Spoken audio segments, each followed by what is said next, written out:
How's Matthew Quick been? Well, where have I been the last 5 years? A lot of things have happened. So I came back from the Reason You're Alive book tour, and I had been flirting with sobriety at that time. And since I came home and I decided it was time, for many reasons, to go full all the way sober. And so I did that in 2018. And my big, great reward for getting sober was crippling writer's block, which was a lot of fun, and that lasted for a good 3.5 years, depending on whether you count like the screenwriting I was doing. But I couldn't write a novel for years, and I would sit down at my computer every day, and I would spend 8 hours on a sentence. And sometimes the sentence would be terrible at the end of the day. And sometimes a year would go by and I'd have 10 pages. And I would show these pages to my wife, like hyping them up, these are going to be good. And she would read them and she'd come back with tears in her eyes, like the bad kind of tears, like what happened, like what happened to my husband? And I think it was this humiliating and humbling thing that we can chuckle about now. And believe me, I'm glad people are laughing. But at the time, it was emasculating. It was scary. It was like suddenly waking up and not being able to see or hear. It was like something that I always took for granted was just gone. And I think that in early sobriety, I was having this experience of intense feeling. The alcohol is always numbing, all the time. So for most of my 30s, I would caffeinate all day long. I would drink Starbucks coffee, like pots of it. And then as soon as I was done, I would start drinking whiskey. And that was kind of, high, low, high, low. And it was also a way not to feel a lot of feelings. And when you write, particularly the type of writing that I do, which is not genre and is largely about mining my own personal problems, my own personal mental health issues. It takes a lot of courage to do that. And it takes a lot of courage to sit down on the page and kind of open your chest up and let everything come out. And what I found is that alcohol gives you a lot of courage, as we all know. And without it, I didn't have as much courage initially. And that led me, the crisis of that led me into entering into Jungian analysis. And we can talk a little bit more about Jungian analysis. The book is largely informed by it. But my analyst quickly said to me, he said, psyche shut you down. And psyche is just the Greek word for soul. And he said that, you came to this point in your life where you had to go through a transformation. And ego would have never allowed that transformation to happen. And so psyche shut me down, crippled me until my ego let go. And for most of my life, especially after Silver Linings, I published that book in 2008. And I was constantly talking about mental health. And I was telling everybody, hey, if you have a mental health issue, you should get help. But my dirty little secret was I was not getting the help. I was drinking. That's what I was doing. So there was a lot there to process. There was a lot there to handle personally and privately, especially through analysis, before I was ready to kind of come out back into the world. And this book came after a year of analysis, 3 hours a week. And during that year, I thought I would never write again. I was always yelling at my analyst saying, when is it going to happen? Like, I'm paying you all this money. And he would just kind of sigh and say, it'll happen when it's the time for it to happen. It'll happen when you've healed. It'll happen when you've done the hard work. And it'll happen when it's time for that to happen, when you're ready. And so one of the things I've learned through particularly Jungian analysis is how much we think our ego can allow us to do things. But particularly when we get into middle life and second half of life, things change. I can't write 14 hours a day anymore like I could when I was 27. That's just a reality that I have to deal with. And kind of settling into this second half of life, and really accepting my limitations, but also realizing that this is a chance for maturity and to grow into this different person, this more mature person who has a different mission and different things to offer the world than I did when I was in my 30s and early 40s and when I was drinking. So I was doing a window display last week and putting up a lot of his backlist titles, some of these, some on the table, and your author photos on the back of a lot of them. Yeah. And it's almost like Benjamin Button. Yeah. I mean, I swear to God, he just keeps looking younger and younger. And I mean, does that correspond to how you're feeling inside? I mean, you talk about your former self. Do you feel like a new self? I do. It's funny with the author. People, my current author photo that's in here was taken about maybe a year ago, and people accuse me of using a photo from like 10 years. They're like, that's not you now. And it is strange because sometimes I look at the old me and I literally don't recognize myself. And that was one of my turning points as I'd gone on vacation and a friend had taken all these pictures and sent them to me. And I looked at them, I'm like, who is that? I'm like, oh, that's you. Like, it was like, I didn't recognize who I was. And I think that alcohol has kind of, it puts you to sleep. It makes you stop seeing reality, and it's almost like puts you in a womb. It makes you feel warm. It makes you feel like you don't have cares, and it makes you feel as though you're like in this safe, sleepy place. And then when you wake up, of course, reality is right there. And so I had a few health scares that kind of boosted and kicked me into, not only stopping drinking, but also starting running and losing weight. And all of that has very much informed my writing. And I do feel like a radically different person. And sometimes it's scary. At first it was hard to really process the changes and say, who am I now? I've had this idea of who I was for so long. And then you wake up and you're like, well, who is the guy that doesn't drink? And for a long time, for most of my career, I used to famously say, never trust a fiction writer who doesn't drink. I said that all the time. And then I became a fiction writer who doesn't. So you can imagine how disorienting that is. All of a sudden I can't trust myself anymore. And that's how it felt. And it took a while to learn to trust. Also, I think too that I started drinking as a way to cope with wounds that were very young. And so when you stop drinking, that young part of you wakes up and you feel very young again. And you're feeling those pains from a very young place, from a very young time. And that was excruciating. I mean, that's why I drank, so you didn't have to feel that. That's why I took Klonopin, so you didn't have to feel that. And so that was a lot and overwhelming. And so there's part of me that feels that my spiritual growth or my psyche is young because I put it to sleep when I was a teenager.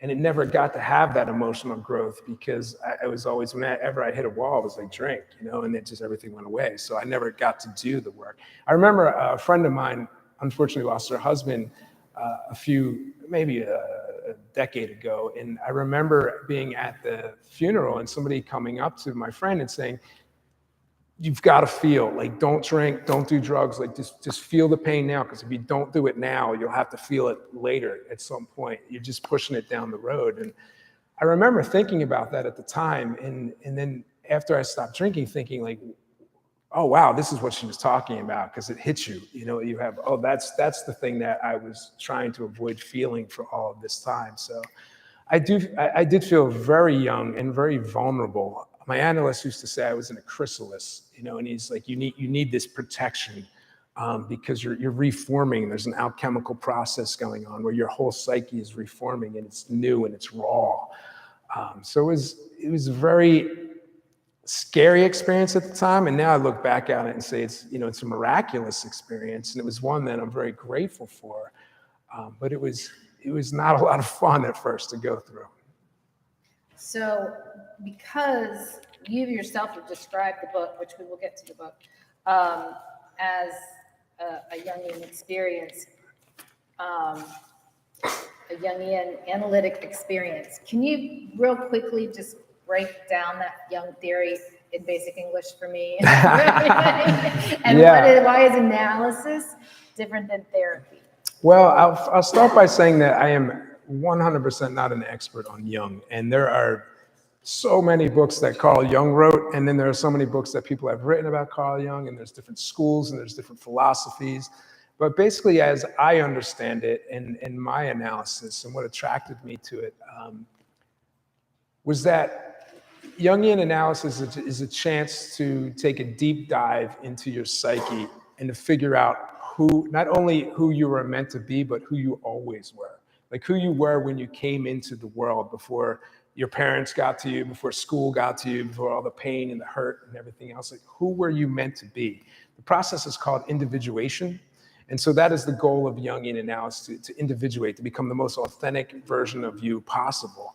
And so what you do in analysis is you take all of the stories that you've been telling yourself and you examine them. And you examine these stories, and a lot of them could be about your childhood or the things you're angry about, or the people that make you mad in your life. And you recall all of that. You bring it all back to you. So we talked initially about a lot of projection. So if somebody is angering you in your life, usually that's a sign that you're seeing something about yourself and them that you don't want to see. And so it's all about like bringing it back to you and doing that deep dive within. The other thing that I really loved about Jungian analysis is that it's an emphasis on story as medicine. So some of us who were raised in a religious tradition, we know that you read the Bible or the Quran because you're trying to learn something.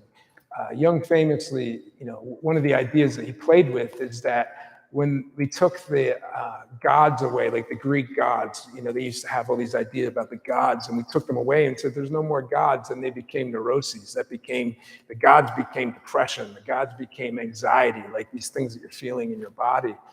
And so Jungian analysis also has a lot to do with the unconscious, and the collective unconscious and what goes on that we're not aware of. Our ego is what we see in this world, what we think, but that's just such a small portion. All of the things that we're not aware of. And so we do dream analysis. We talk about shadow work, which are the things that we don't want to see about ourselves, that we rage about in other people. And so there are all of these things. But really, I would sum it up by saying it's really a study of yourself, and it's not a quick fix. The other thing I'll say, too, is it's less interested in healing symptoms than getting to the core problem. And so I remember very early on in my analysis, again, yelling at my analyst, and saying, when am I going to feel better? When's the anxiety going to go away? When am I going to start writing? And he just kind of smiled at me. And he said, oh, it's very nice to think you can do this in 4 months. And I said, well, how long did it take you? Because I knew you were in analysis. And he said, well, it took me 20 years. I said, oh, okay. This is not a quick fix. This is not an easy thing. It's kind of a commitment. A long haul study of yourself.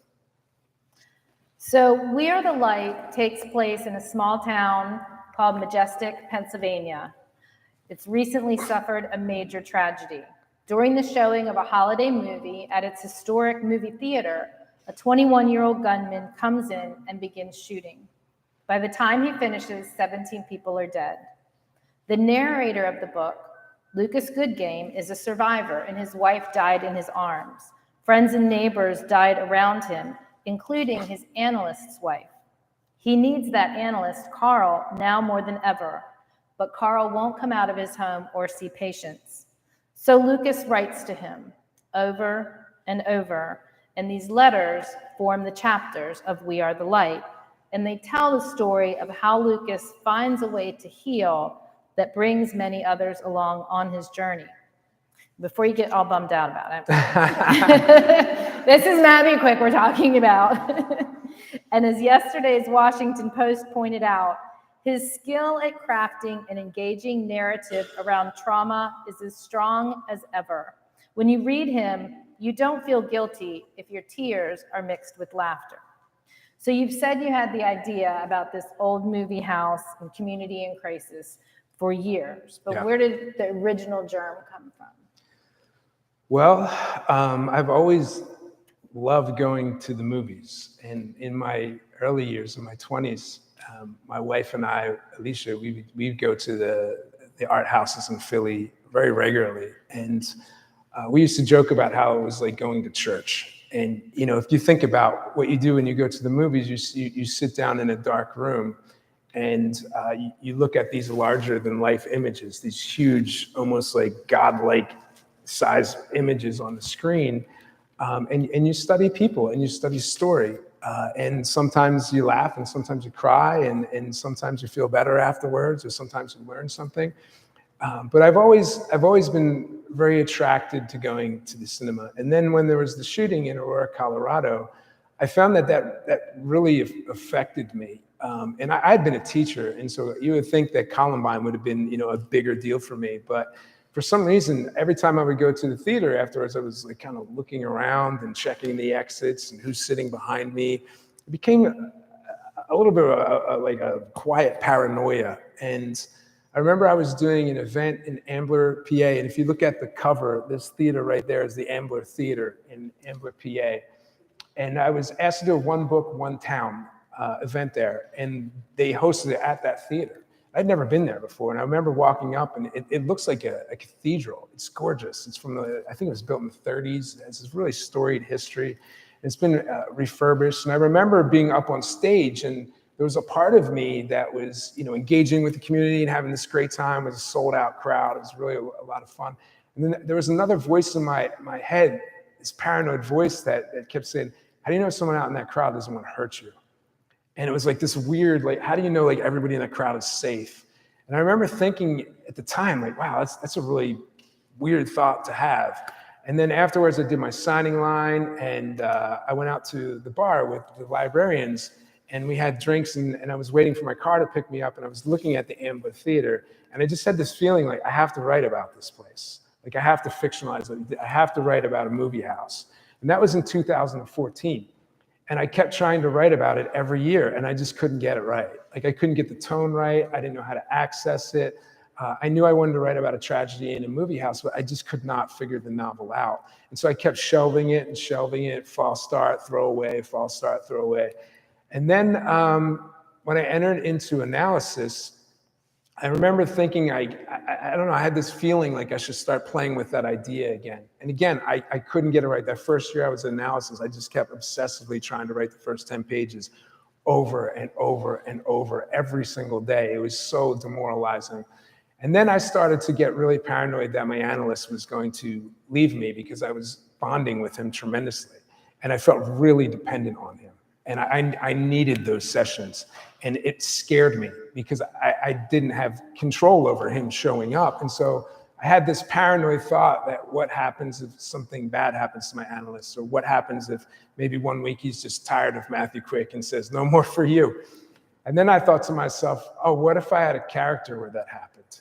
And then I thought, oh, well, what if he's in the theater and there's this horrible tragedy, and when he needs his analyst the most, on page one, the analyst doesn't show up? Like, what if that was the inciting incident? And then Alicia and my friend Nick Butler had been encouraging me to write another epistolary novel, like a novel in letters. And I said, well, what if he started writing letters to his analyst? And then I went up into my room and I typed in "Dear Carl," and then the writer's block was over. It was like 8-10 hours a day for a month, just every single day, go, go, go, go. It was heady, it was euphoric, and it was as if someone flipped a switch on inside of me. And my analyst said, oh, of course, Psyche was ready. You aligned with, in Jungian terms, we say the self, like you were aligned, your mission was, this is what you're supposed to do, everything lined up. You knocked ego offline. Ego did not want to write a book in letters at all. Like, I didn't want to do that again. But once I got that out of the way and the mission was there, it was just like, whew, and that's how I knew it was the book I was supposed to write. It took a long time to get there, but I also think too that I just wasn't ready to write that book in 2014. I had the seed for it, but I wasn't healthy enough. I didn't understand enough about psychology. I hadn't gone through this big journey, so I could not have written that book in 2014. Well, I mean, if you take the whole Jungian experience out of it, you don't. Yeah. And when I had the idea, it was not to write a book about Jungian analysis in 2014. Yeah. So it's strange how those things kind of commingle. And in Jungian terms, we talk about synchronicity and like these coincidences that happened. The fact that I was invited to do a speech at the Ambler Theater and that place just spoke to me. You could say, oh, just a coincidence, or, is there a reason why I went to that theater? Is there a reason why I was in analysis? Is there a reason? I don't know. Like, those are things we think about and ponder in my analysis. So back to Lucas. Yeah. One survivor of this shooting. Wife was probably the first victim. Watches all the other people die, and then Carl, his analyst, won't see him. Yeah. So how does he survive this? Well, Without spoiling, we're not going to spoil anything. We talked about that. one of the things, as you imagine, Lucas losing his wife is bad enough, but then he comes out of the tragedy and the whole town decides that he's a hero. And of course, he does not feel like a hero. And we don't even know what happened in the theater at the beginning of the novel. And this is very alienating for him. And he initially goes to his survivors group and has disagreements with how things should be handled. And he kind of pulls back. And then he starts to write these letters. And we see through the letters how Lucas's psyche kind of holds him together. And one of the things that happens is he creates these narratives that seem very fantastical. He starts to see his wife as an angel. And he is convinced that she's visiting him as an angel. And at first, we don't know if this is a literal thing or a metaphorical thing, but as we see him write these letters and winning his analysts back, he creates this very fragile fantasy that gets him through this time. It's almost like this strange womb. And his wife visits him almost as a goddess at night. She has these huge wings. She's very much, in Jungian terms, we say the divine feminine, which he needs, because he did not have a very good relationship with his mother growing up. And then his wife was this beautiful woman that came into his life and put him in proper relationship with the feminine, and all of a sudden she's gone. And so he has to create this elaborate story and fantasy in his mind so that his mind will not fracture. And one of the beautiful things that happens in the novel is that the town and his friends and the people hold this fantasy for him in this really careful way until he's ready to let go of it. And so the novel really plays with this idea of story and narrative as soul medicine. And it might sound fantastical to think of creating a story where you see your wife as an angel, but we all create stories in our lives. Like, we all tell ourselves stories. Whether it's just, if I work a little bit harder, I'll get that raise at work. Like, that's a story we're telling ourselves to keep us moving forward. So this is a book about a man who needs a bigger story to keep it together than most of us need. So on the flip side, you have another survivor named Sandra Coyle, whose husband was also shot and is part of the survivors group. Yep. But she immediately picks up the political reins of the tragedy and starts driving that chariot and tries to speak for all of them. Yep. We let this happen. We, did this, and you. And so the issues at the core of mass shootings are so controversial. Yeah. I mean, it's guns, it's gun control, it's mental illness, public safety, it's so many things, some of the most divisive issues you can think of. But you managed not to politicize the book. Even with her, riding that chariot the whole way to the governor's office. Yeah. So how did you manage to not kind of cross that line? Well, I wanted to bring that up because we live in very polarized and political times. And there's a quote from Jung that I love, and I won't be able to say it perfectly because my mind doesn't remember quotes. It doesn't memorize quotes, but it basically says, where there's a will to power, there's no love. And where there's love, there's no will to power, because one is the shadow of the other. And so if you love something, you don't want to control it. You don't try to control things you love. You try to control things when you want to have power. And so the book really examines these two paths. Like, the path that we see most is Lucas, and his path is one of love. Like, his path is one of trying to bring everyone together, and he wants to heal the town with art. He doesn't want to get into politics right now. He just wants to bring everybody together and heal each other. Whereas Sandra, and I have a lot of sympathy for her. She, her husband is killed. She wants to get political. She wants laws passed. She wants to make sure that this never happens again.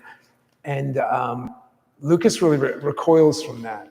And Sandra and Lucas are very interested in each other throughout the novel. Sandra tries to recruit Lucas in her political campaign. Lucas tries to recruit Sandra in his art campaign. And I think that that's really interesting because when we encounter our shadow self, we either try to change it or we try to attack it.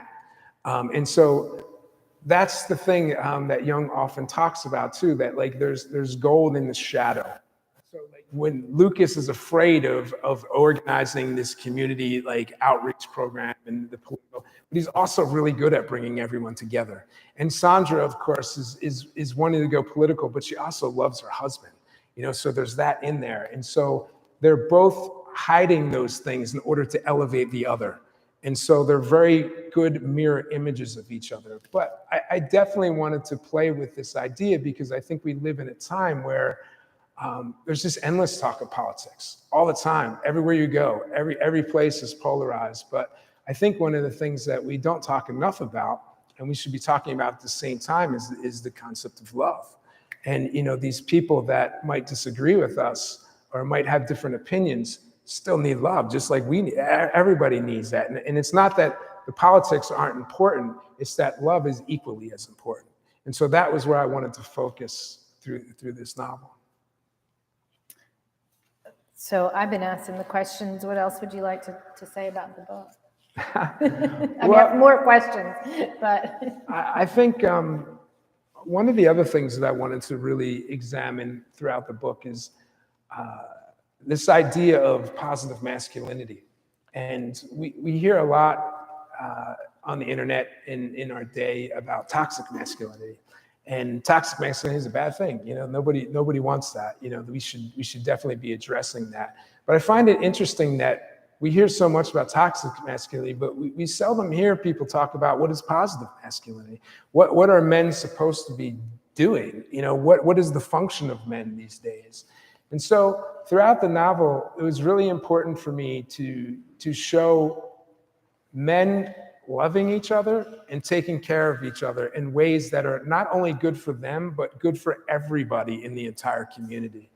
One of the points that I make in the novel is that there's two brothers. One shoots guns and kills people. The other one shoots movies. Why does one shoot guns and one shoots movies? Well, I would say that because one of them was loved and one of them wasn't.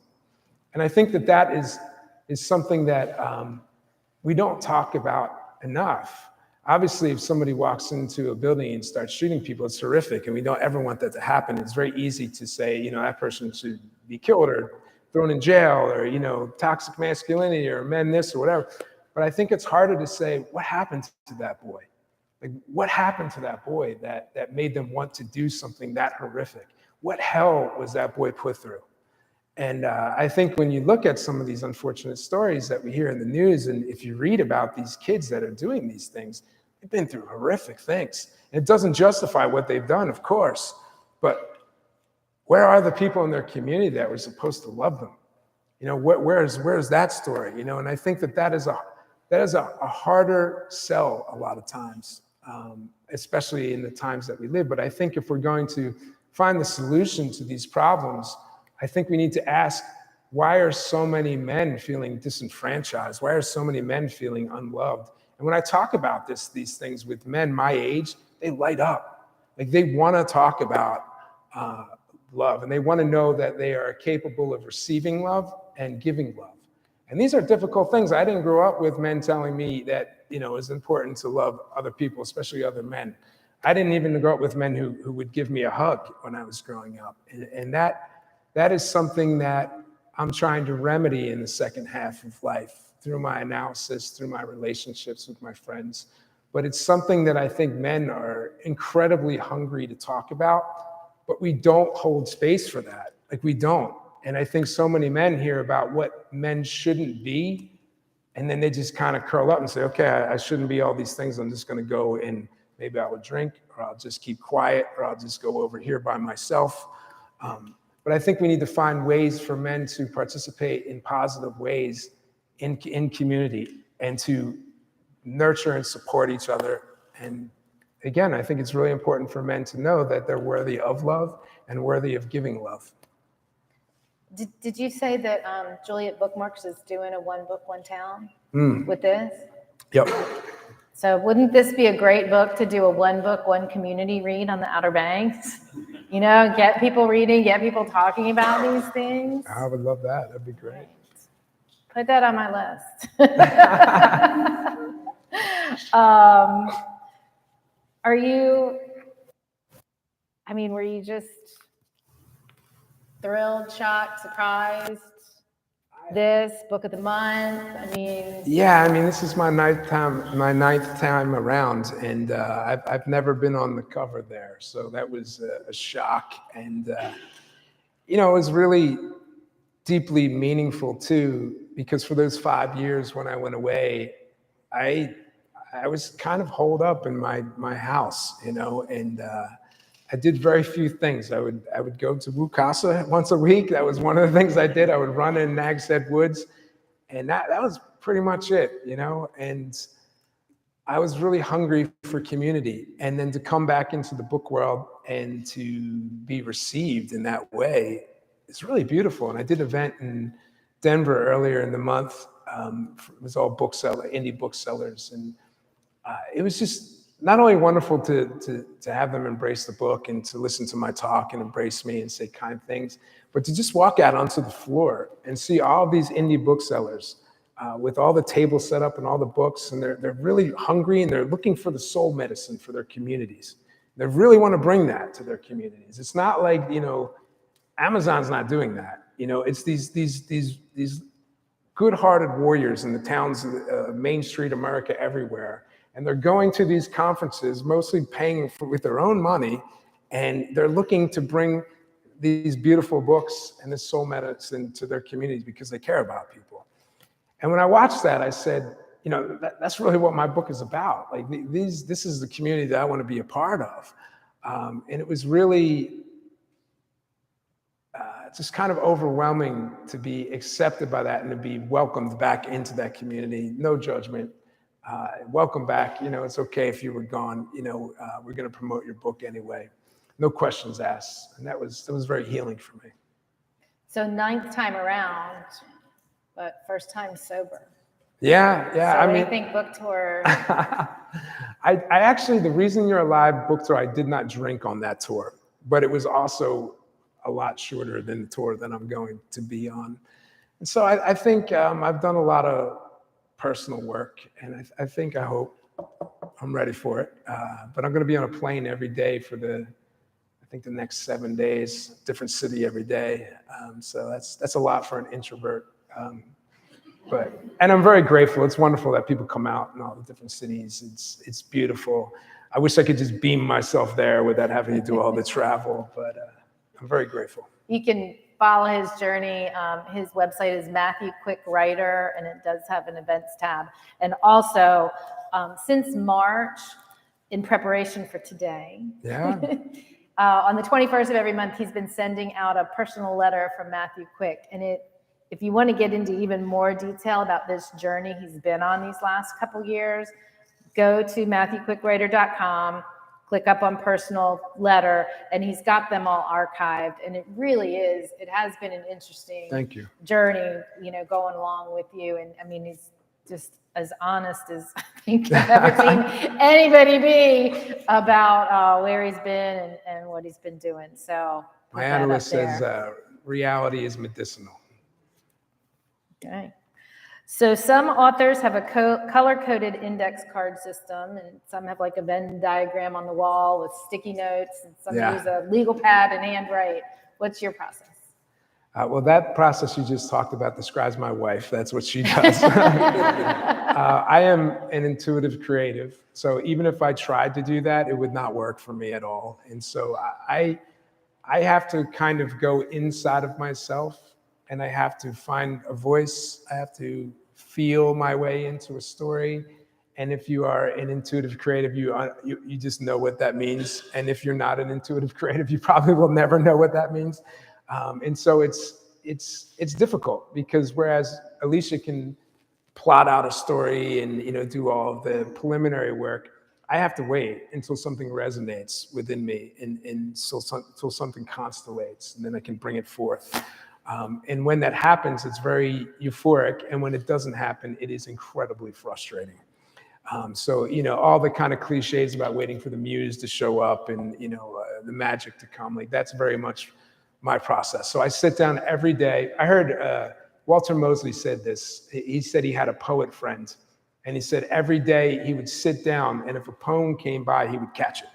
And it was his job just to sit there. And if the poem didn't come down and it came by and he sat all day long, well, he sat there and he was ready to catch it. It's the poem's fault for not coming. And I thought that was a wonderful, wonderful way. So kind of opening yourself up and making yourself available to creativity, to these impulses, to the unconscious, and then seeing what arrives.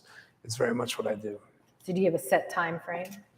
Yeah, I mean, every day I'm usually, I'm not on book tour, obviously, but I usually get up at like 6:30, eat breakfast, and I'm at my desk 7:38.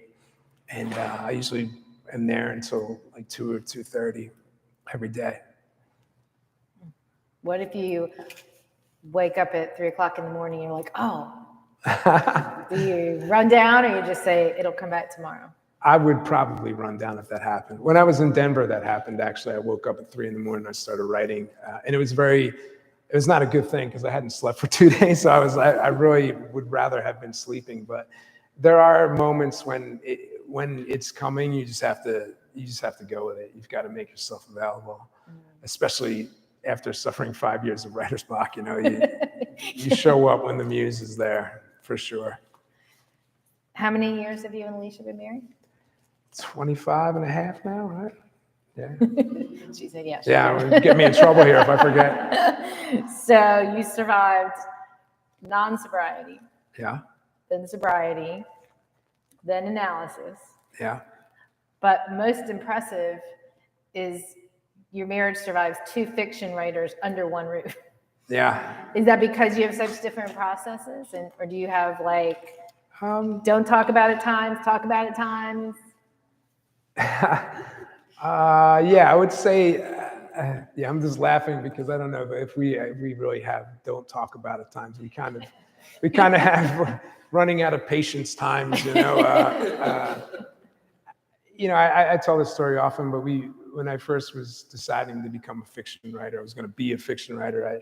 We had the opportunity to spend some time with a Peruvian painter whom we know, and he was older, and I really looked up to him as like a real artist, real working artist. And I said to him, Gripa, I'm going to become a writer. I quit my job. I'm going to do this. And he said, it's wonderful. It's amazing. He put his arm around me. We had some beers, and he's congratulating me. And then he looked over at Alicia and said, what are you going to do while your husband's writing fiction? And she said, I'm going to be a fiction writer too. And then he said, you're screwed, as ever he said it in stronger language. He said, an F word there. And I remember being shocked at the time, thinking like, whoa, that story turned pretty quickly. But I think what he meant is that when you are around a creative person, there are many highs and lows, and there are a lot of emotions. And there are many disappointments. And the writing life, especially if you want to make a living as a writer, is incredibly hard.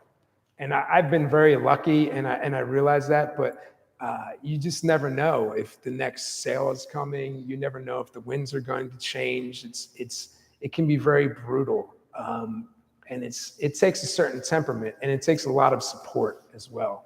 And so you have to kind of keep trading hats. Am I going to be the sad person today that's worried about the future, or am I going to be the cheerleader who's going to, say everything is going to be all right today? And I'm sure people with local businesses can relate to that as well. It's kind of the two of you versus the world. So if you had a tagline, I think it would be good things ahead. Yeah. What does that mean to you? Good things ahead. I often sign emails that way. I think it means that if you keep working hard and you keep being honest and you find your own personal truth, that things will work out, and that they might not be the things that ego wants, but they might be the things that you need. And I found that to be true. I've heard the old cliche, like, if it's not happy, then it's not the ending yet, right? And and I think sometimes, narrative. We talked about narrative as medicine, but also narrative as fuel. Like, what story are you telling yourself? And so, one of the good things ahead. If I keep working on myself, if I try to find out who I am, if I'm honest with other people, if I put up a flag and I'm good to the people that come around, we're going to create something good. And when I didn't think I'd ever be in front of a room like this, but I just kept putting one foot in front of the other, and I kept doing the work. And it took me to a very humble place, and I did so much work with my analysts to kind of build myself back up. But wouldn't you know, and I wrote this book, people showed up. There were good things ahead. It didn't feel like that at the time, but it's very surprising, and there were many times when I thought, this isn't going to work, or people are going to forget about me, or too much time has passed. All those kind of negative things that the darker side of the mind or the soul can kind of put that poison in there. But I think good things ahead is a reminder to me and the people that I'm sending it to, that if we keep going forward and we keep moving boldly ahead, that there'll be something there waiting for us. I love it. So instead of a this or that kind of last quick question, we're going to do a quick fire. Nice. Little pun there, yeah. I love a good pun. No one's ever punned my name before. Oh, yeah, I know. Favorite place in the world? I know this is going to sound weird, but as an introvert, it's like inside of myself is a favorite. Like, alone inside of myself is my favorite place. I love people, but that is probably true. Yeah. Okay. Favorite non-alcoholic drink? I'm a big club soda guy with a lime. That's my new drink. Favorite cozy mystery author? Alicia Bissett. She's in the room. You can buy her book after the show. Book's right back there. And I meant to bring one up here with me. So yeah. Matthew's wife, Alicia, wrote a book last spring. Well, it came out last spring. You didn't write it last spring. Called Smile Beach Murder, an Outer Banks bookshop mystery. It's set on a fictional Outer Banks island called Cattail Island. That's a mix of Ocracoke and Manteo. And she is neck and neck for our #2 book of the year at Downtown Books. Last week, she crossed the 500 copies sold threshold. So we're watching her come down the stretch and could end up anointing her. So if you haven't read it, it's great. Book 2 comes out next, is it April or May, Alicia? May, okay. Yeah. Oh, paperback of Smile Beach is April. Yep. So be sure to check Alicia out. That was my little softball there. Favorite college band or song? When I was in college, you mean? I don't know. That's a tough one. Favorite college band or song? I don't know. I was big into indie rock. So probably, I don't know, like Superchunk, keeping North Carolina, Superchunk or Archers of Loaf was a big one. Yeah, so probably bands that no one except for Scott Snow has ever heard of before. Favorite podcast? Probably This Young in Life, which is I listen to every week, and that's really what got me into analysis. It's a great podcast. And I'm actually going to be on This Young in Life this Thursday, so that's a good thing ahead thing. Alicia introduced me to This Young in Life when I was really depressed and down and out, and she said, "I think this might help you," and that led to analysis. And then I wrote this book, and then This Young in Life asked me to be on the show. So I mean, it was really like this kind of full circle moment of kind of manifesting something. It was it was a very surreal kind of full circle moment. So this is where I'm going to do another shameless plug. But I was able to start listening today to We Are the Light. Oh, yeah. The audio version read by Lucas Kirby. Luke Kirby. Yeah. He does a great job. And if you want to listen to audiobooks purchased from an independent bookstore versus Amazon.com, pick up one of our bookmarks at the back to find out how you can subscribe to Libro.fm. And in addition to reading Matthew, you can listen to Matthew. And since I go between stuck in manual all the time. I think I listen to more books now than I actually physically read. Yeah, and he's apparently, I didn't know this, but because they give me a list of actors that I can pick from. And so I just listened to all of them, and I didn't know who he was, but he's actually on a bunch of shows, and he's a very popular narrator. And I didn't know that. I'm pretty sure I've listened to some of his before, because I was thinking coming down the bypass, I'm like, I need to look up and see what else he's done, because I know this voice. It's a really good fit. Yeah, the guy who did The Reason You're Alive it was fantastic, and he actually won an award for that too. So if you want to check out, yeah, it's really, really good. Yeah, yeah, I really like that one. All right, just a couple more quick fires. Sure. Favorite thing to do on a day off? Disappear into the woods. Yeah. I had a feeling that was the answer. So this next one has to do where I think we first met. Okay. Favorite Roland Rulo book? Wow. In Revere in Those Days I love that book. And that's another really interesting story. Then I was in the creative writing MFA. When I told my father I wanted to be a writer, he literally called me an idiot, and he screamed at me, and he said, "I will not pay for your health insurance." And that was my introduction. That was the support I got from my family initially. But when I went to Goddard and was in the program, one of the most surprising things that ever happened, because my father was so against me being a writer.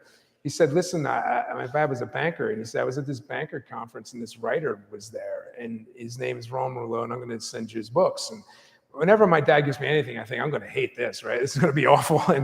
And so he sent me Roland's books, and I was like, wow, like, it sent me in Revere in Those Days, and I loved it. It's this beautiful coming of age story. I really thought it was wonderful. And my dad said to me, he's like, "Yeah, Roland said that you could call him." I said, "What?" And so I called him. I just kind of cold called him, and he picked up and he talked. It was like amazing. And then we became friends. And he was very generous with me when I was young, a young writer. Yeah, and so.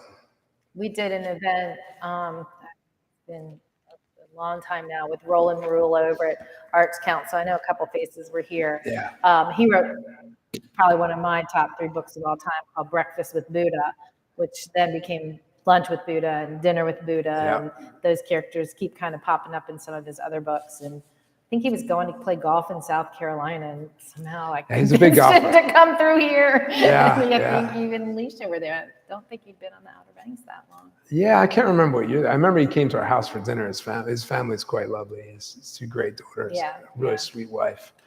So the last question I have is, you leave tomorrow on book tour. Yeah, tomorrow morning. What books are you taking? None. Oh, actually, I'm taking the book that I just finished, my manuscript that I just finished writing. So I'm going to take that to edit on the plane. So you're taking work. I'm taking my own book. Well, actually, when I feel very anxious, I get very anxious in Jungian terms, like when I go into a thinking function. And so I start to think, and that's not my function. My function that I'm strongest in is feeling. And so when I work on my manuscript, I get into a feeling function. It's actually very calming for me. Okay. So it doesn't feel like work if I'm editing with an editor, that's different. But like just to kind of go through the story and feel it is actually very calming to me. So you want to open up to some questions? Yeah, absolutely. So any questions from the audience? Sure. Yeah. When you write a book, do you have an end in mind and build towards it? Or do you have, it sounded like you started writing and then you just, wherever it takes me, and that's what I'll say. Yeah, it's kind of commonly called like a pantser or a plotter. And so Alicia's a plotter. She plots everything out. She knows where she's going. I am a pantser, like fly by the seat of your pants. And sometimes I have an ending in mind, kind of a fuzzy ending, but I'll write usually until I know the ending. And then like the book I just wrote, I wrote the first act and half of the second act, and then I knew how it was going to end, so I went and write the ending, and then I fill in the middle a lot of times. And so, I think it was Robert Frost who said, no tears in the writer, no tears in the reader, and also no surprise in the writer, no surprise in the reader. That's kind of how I feel. Like I'm going on the journey. And I also write character-driven literature, so it's really a character. So I'm getting into the psyche. And so when I start writing, I don't know who the character is. It's a journey. They're telling me their secrets. And so the more letters that Lucas was writing, the more I started to understand about how his psyche worked, how he was processing events. And then I thought, okay, once I understand his psychology, what is the natural place that this is going to play out? And then once I know that, it's just about telling the truth in a way that is surprising and dramatic and hopefully will make you cry. That's what I try to do in a good way. Not the way Alicia cried when I was blocked. Did you have that specific number of chapters in mind when you started, or No. did you, the editing process put it into that? Well, I knew, once I got to, I don't know, maybe chapter 14, I thought, oh, wait a second, like 18 is really important. Like 18, because of Lucas's, what is going on with it, 18 comes up a lot in the novel, and that's very much intentional because he's obsessing about that number for obvious reasons. So. Nice. I have Amy? a couple questions, but I'm going to try to do this one first in case someone else asks. You're a former teacher. Yes. Did you model the young man, Eli, after a student that you had, or did you just make up his personality? Yeah, I mean, Eli's completely a fictional character, but I would say that the work that I did with many teenagers and the counseling I did with many teachers informs all of what I've been writing. And, it's kind of beautiful. When I was a young teacher, there were a few older men who were, grizzled veterans of teaching. And it kind of took me under their wing. And I didn't really, they were just guys I would drink with really at the bar, but, they would look out for me. And, a couple of them today made a point of sending me pictures of my, and they're not guys that read books. Like they're just not, they weren't English teachers, and, they all have my book, and it's like, it's really moving to me to see that I haven't taught with those guys since 2004, and they're still reaching out and supporting. And I think one of the things that I saw, the best of what I saw in teaching, were these really miraculous things that happened on a daily basis, where men and women would go and care about strangers' kids every day. And they would show up in like really beautiful ways. And like, I know my guy friends, they had their faults and they weren't perfect human beings, but every day they walked in that school, they were looking out for kids in their best interests. And that is a miracle, if you ask me. And so I wanted to outline that as well. I often write about teachers, and Lucas really going above and beyond for Eli. I saw teachers do that all the time for kids, really show up in really wonderful ways. Yeah. That's it, 2 questions. We got off easy. Maybe I'm just talking too long. Everyone's tired. He's got another one. More of a comment, but when I was reading, I felt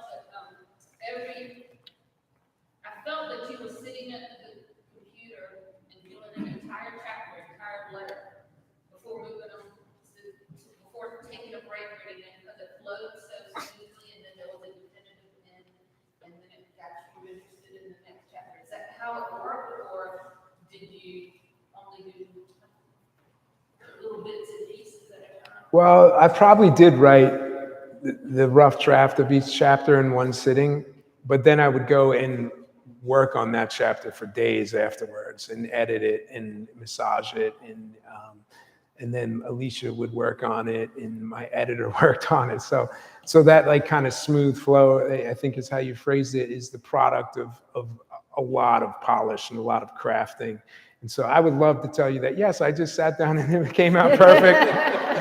And it took me, 20 minutes. But no, I usually write kind of a draft of a chapter, and then I'll go over it and over it and over it and over it. And I always like to, when I talk to kids in high school, I don't very much anymore, but when I did, I always say, how many drafts did you do of your last paper? And they'll very proudly, I did 4 drafts. And I'll say, I did probably, I don't know, like 200 drafts of my novel. Like it's like over and over and over and over again to accomplish that. Yeah. Relating to that, is there a certain comfortable rhythm you find to get to a resting spot that brings you to a higher peak? And is it musical, or is it the energy that you find inside yourself that brings you through those different periods? I do sometimes listen to music when I write. I have a very hard time listening to music if there's lyrics. I listen to Philip Glass etudes a lot, like kind of obsessively, like over and over and over, and like that just kind of solo piano. It kind of puts me into the right trance or whatnot. But I do think that there's a certain flow, like there's an emotional flow, and if what I'm writing doesn't feel honest or if it's not moving me, it'll just feel dead and I won't be able to write anymore. And so when I catch the truth of a character, or I really sink into that character's psychology and I know exactly where they're going, where their blind spots are, where their psyche is trying to move them, then things usually start to happen very quickly. But that takes a bit of getting there. And with this novel, like coming up with Lucas, I started trying to do it in 2014, so it's almost 8 years to get to that state. So, but it's tricky to describe like how to get into a flow state. It's almost like asking an athlete like how do you get into that state where you can't miss a 3-pointer. There are things you can do: listen to music, meditate. Analysis helps. Having a good week with your friends, or a good experience, but there's no thing that you can kind of replicate on a daily basis. A lot of it's just, again, showing up every day, doing the work. Stephen King talks about, I remember he's on writing, he talked about, you sit down every day and then someday the guy with the magic dust comes from behind your back and throws it onto the page. And I think it's not really helpful, but I think the point is that you just have to, good things ahead, kind of, if you keep showing up, at some point you'll find the rhythm of your project. I think what I'm asking is like breathing. When you get excited about a passage in the book, and your breath picks up and your excitement comes to you. I think I feel you take a deep breath when you reach this point where you want to do, yeah. and then you just kind of take a breath and let the reader down a little bit to pick that up again. That's interesting. I don't know. I don't know that I'm that conscious of my breath while I'm writing. I tend to, yeah, I mean, I tend to feel the energy in my eyes. If I'm really tapped in and I'm writing well, I feels like my eyes are like welling up. And it's not necessarily even like a cry feeling. It feels like an energy building, like right behind my eyes. And that's usually kind of a tell that I know, all right, I'm where I need to go. And I kind of trust that feeling. But again, it's not something that I can say, all right, I'm going to sit down, I'm going to make that feeling come into my eyes. It's just, yeah. I was just curious about like some edges and the middle, because we're talking about going to the middle. Yeah. You got to finish the last chapter. Yeah. When you figured out what the ending would be, and you might jump to that and then come back. Yeah, sure. Yeah. I'll go wherever it needs to go to get the job done. You recognize that feeling inside of you, like feeling your eyes. Yeah, definitely. More about that than music. Yeah. I know there's a rhythm to music that you have to go with the body. Yeah, definitely. Yeah, I definitely feel it in my body. Yeah. Good question. I don't know who had that turn. I'll let you pick. Go ahead, Jamie. You can pick somebody. Let's see what this aspiring writer would like to know. When you wrote your first novel, how many rejection letters did you get? Oh, yeah. Silver Linings was not the first novel that I wrote. It was the first novel I published. So I think I'd written 3 or 4 novels before that.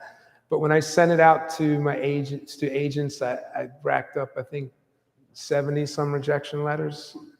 And before it went on to be New York Times bestselling, bestseller. So I think, when you're trying to find an agent, it's really like it's about dating. If you try to date the wrong person over and over again, it's not going to work out. And agents famously will say they want to fall in love. And I think that's really it. You just need somebody who gets what you do and loves it and will champion it. And I read all the books, I did all the things you were supposed to do. And none of it worked. And I had picked out all of these different agents, and I had studied who everybody they represented. But I swear this is true. This is how I got my agent. I was so demoralized from all of these rejections. I was looking through just agent names randomly, and I saw Doug Stewart. And I used to coach basketball with a guy named Doug Stewart. And I said, that's funny. Let me send it to that guy. I didn't know anything about him. I did no research. And then Doug Stewart wrote me. He's like, dude, I love your book. I want to represent you.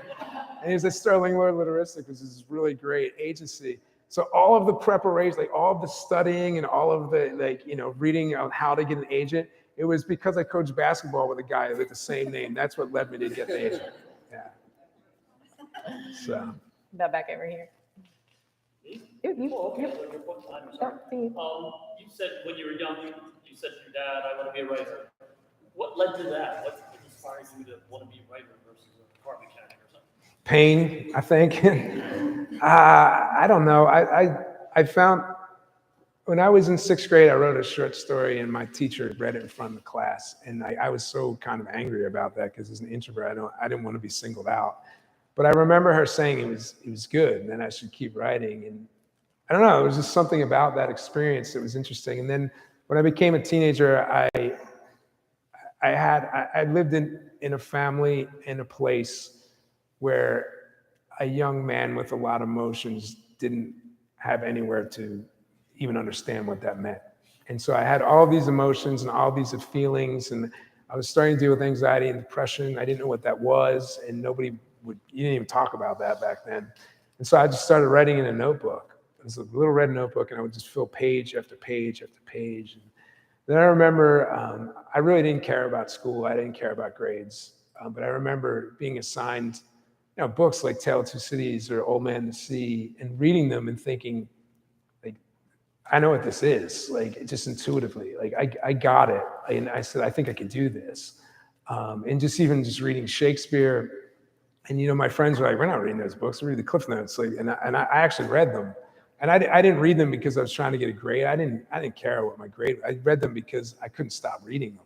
And I would sit on my porch at night and just turn pages. And I was just mesmerized. And I thought, this is for me. And it was the first time in my life when I felt really anything was for me. But of course, growing up, in suburban Philadelphia, in a family of, people that didn't read, and my grandfather surviving poverty in World War II, and the emphasis was you need to make money, you need security. And so like my telling the people around me that I wanted to do that, I knew that wasn't going to fly at all. I remember kind of in high school saying to my dad, hey, I think I want to be a fiction major in college. He's like, pick again, like, no, it's not happening. So, so I said, I'll teach because I thought that would be easy. And I could, I'd be able to be around books. And then I realized that if you care, teaching is the hardest job in the world. I wasn't prepared for that. So that's when I had to take a break. But I don't think you choose being a writer. I think it picks you. And it was not the thing that people wanted me to be. And it was a very hard thing to claim. In the place where I grew up, in the family I grew up, it was very much, it didn't win me many points initially. Of course, when you go to the Oscars, everybody's in. My dad's like, I was with you the whole time. He's like, my grandfather's telling everybody, everybody's in. And that was a surprise too. I couldn't believe how quickly everyone's opinion changed and their memories changed immediately. It was kind of amazing. So. Yeah. Something you said early in this discussion here about using alcohol and really making you numb. I did have a chance to read the book, and Lucas, seems to me, is numb himself. Yeah. Did you use that? Was a sort of perhaps a subconscious memory coming back, or something? I don't know if it was subconscious memory. I think one of the things symbolically that I was doing by getting sober was I was killing the old version of me, and I had to kind of mourn that. And I think that Lucas goes through this process where, he doesn't choose his path, but the old version of him is taken away from him. And he's got to mourn that. And he's got to go through this period, this transformational period. So I think symbolically, a lot of what Lucas is going through, and again, I don't want to compare my life to, shooting in a movie theater. I mean, it's not the same thing. But on a symbolic level, I think his tasks were similar. He had to find a way to reorient to his world when he's not the same person anymore. And I think in early sobriety, that was something that surprised me.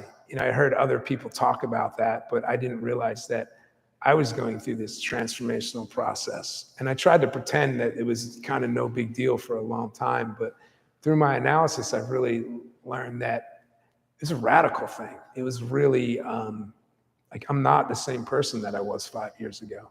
Radically different. Yeah. Oh, Nancy. Talk about community, you describe books and the therapists and all that. And you think maybe coming to the Outer Banks, and the Outer Banks kind of embraced you, because I feel like we are a really unique community. Because I know, get on the books, my son used to get off school and they would go hang out at the school. And she allowed like all kids just to hang out down there with their walk books around. Of course, they would take you well, but I think, do you feel like the Outer Banks, now that this is your home, does it make you feel like you're in your chrysalis? Well, I think when I was in the chrysalis, it was a very solitary thing. It was just me in there. And I really didn't have any community at that part. And I think, coming down to Outer Banks and getting sober shortly afterwards, I really holed up and I didn't feel part of any community at all. And that was my own doing. And I needed to be there. But as I've kind of moved back out, I've really started to feel that. And like tonight, it feels wonderful. And I remember, I don't know, it was when was Parapalooza? Was that Last October. Yeah, a year last ago. October. I remember Alicia did the Parapalooza over in Manio, and I remember going to that event.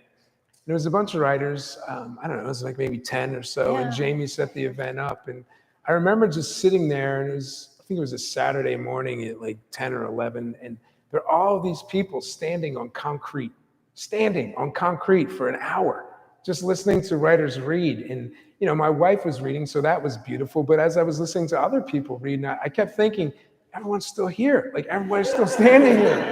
It's amazing. And there was something really healing about that moment for me. And I remember writing about it and realizing that there is this community here, and there are people like Jamie that they're creating these opportunities that in my early sobriety that I really didn't participate in. Like, I kind of denied myself that.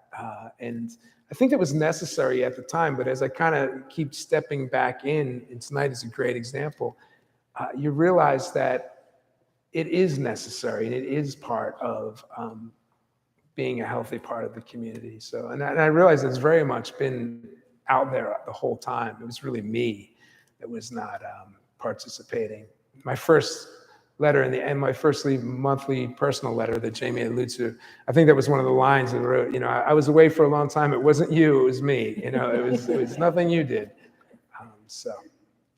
They also brought me Swedish fish, Nancy.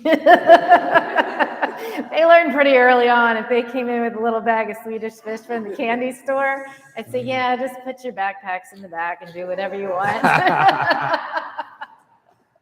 That's great. Any other questions, or is it time to sign some books? So Matthews will be at the back. Nice orderly signing line, please. We will archive the video once we have it on our YouTube channel. Signed books, we'll have plenty back at the store all through the holiday season. Signed books make great gifts, along with his backlist titles as well. So thanks to Nancy and Haven on the Banks for this great space. Thanks to Baldwin Video for being here tonight. And thank you. No, thank you. Good things ahead. Yeah, good things ahead. Thank you. Thank you. That was great. Pen ready. What's that? Get your pen ready. I'm ready. I'm ready. I'll go.